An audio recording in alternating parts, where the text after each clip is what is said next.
Alam mo ba na ang buhok nating mga lalaki ay katumbas ng makeup ng mga babae? Para sa akin, ganun ka-importante ang buhok nating lalaki. Buhok versus makeup, di ba? Ganun. Kung yung makeup ng babae kaya silang pagandahin, ganun din ang buhok ng lalaki. Kaya nitong gawing mukhang model ang isang lalaki.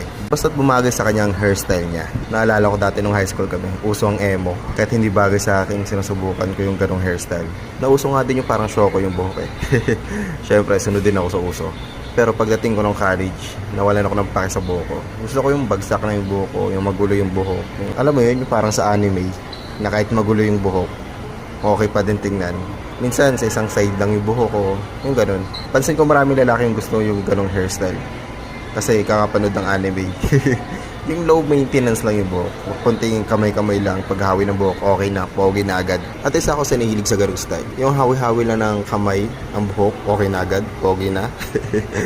Hindi na kailangan ng suklay-suklayin pa.